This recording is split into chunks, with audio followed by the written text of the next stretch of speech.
మీ ద్వారా మిమ్మల్ని అడుగుతున్నా, ఓ రోజు వారు ఇక్కడ నిలబడి సోనియా గాంధీ గారి దయ వల్లనే, సోనియా గాంధీ గారి ఉక్కు సంకల్పం వల్లనే ఈ తెలంగాణ రాష్ట్రం వచ్చిందన్న చెప్పిన విషయాన్ని మీరు అనుమతిస్తే ఇక్కడ కెమెరా, ఇక్కడ వీడియో పెట్టి, ఇక్కడ మొత్తం టీవీ పెట్టి మీ ద్వారా వాళ్లకు తెలంగాణ ప్రజలకు నేను చూపించదలుచుకున్న అధ్యక్ష.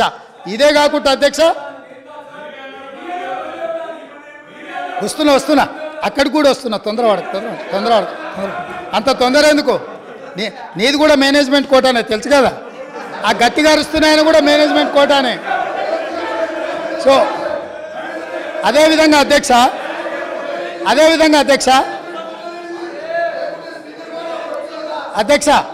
అదేవిధంగా 18 జూలై అధ్యక్ష, బాగినాలే ప్రతిపక్ష నాయకులు, 18 జూలై 1996 ఒక చర్చ సందర్భంగా, ఈ చర్చ 610 జీవో మీద, తెలంగాణ సమస్యల మీద చర్చ జరిగినప్పుడు ఒక గొప్ప నాయకుడు, చాలా గొప్ప నాయకుడు అని చెప్పుకునేవాళ్ళు ఏం మాట్లాడినరో నేను చెప్పదలుచుకున్నా అధ్యక్ష. ఇది అసెంబ్లీ రికార్డులలో ఉంటాయి, కావాలంటే వాళ్ళు కూడా చూసుకోవచ్చు, లేదంటే కాపీ నేను మీకు పంపిస్తాను, మీ ద్వారా వాళ్ళకి ఇవ్వచ్చు. ఉద్యోగులకు సంబంధించి 6 సూత్రాల పథకం, జోనల్ సిస్టమ్ వంటివి దెబ్బతిన్నాయి. సర్ప్లస్ స్టాఫ్ను రాష్ట్రంలో ఏ మూలనైనా వాడుకునేలా వీలు ఉండాలి, కానీ ఆ విధానం లేదు. మనం విధించుకున్న ఆటంకం 6 సూత్రాల జోనల్ విధానం. సిబ్బందిని వినియోగించుకోలేక, పని లేకపోయినా కోట్ల లక్షల రూపాయలు నిరర్థకంగా పెట్టుకొని ఖర్చు చేస్తూ వృధా చేస్తున్నాం. ఈ విధానంలో మార్పులు చేయాలి, డైనమిక్గా మూవ్ కావాలి. ఆయా ప్రాంతాల ప్రజాప్రతినిధులతోనూ ఉద్యోగ సంఘాలతోనూ సంప్రదింపులు జరిపి జోనల్ విధానాన్ని తొలగించడానికి ప్రయత్నం చేయాలి.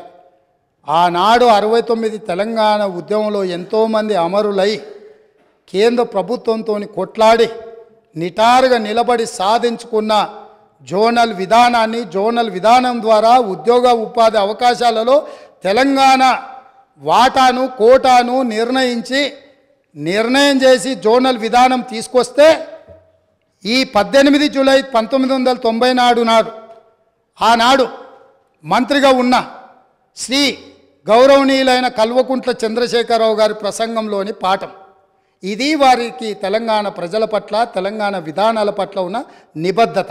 ఈరోజు వాళ్ళు ఇక్కడ వచ్చి వారి వారసులం మేము, మా అంత ప్రబుద్ధులే లేరు, మా అంత గొప్ప ఉద్యమకారులే లేరు, తెలంగాణ అంటే మేమంటే తెలంగాణ అని గొప్పలు చెప్పుకునే వాళ్ళు ఇదే సభలో ఇక్కడే నిలబడి కల్వకుంట్ల చంద్రశేఖరరావు గారు మాట్లాడిన ప్రసంగం ఇది. ఇట్లా మాట్లాడినందుకు వారి తరఫున ఇక్కడ మాట్లాడిన వాళ్ళు మొదట తెలంగాణ ప్రజలకు క్షమాపణ చెప్పి జోనల్ విధానాన్ని, 6 సూత్రాల విధానాన్ని వ్యతిరేకించినందుకు తెలంగాణ ప్రజలకు క్షమాపణ చెప్పి మాట్లాడితే బాగుంటుంది. చరిత్ర వెనకెళ్ళి తవ్వడం మొదలు పెడితే ఆ సమాధులల్లో మీరు కూరుకుపోతారు.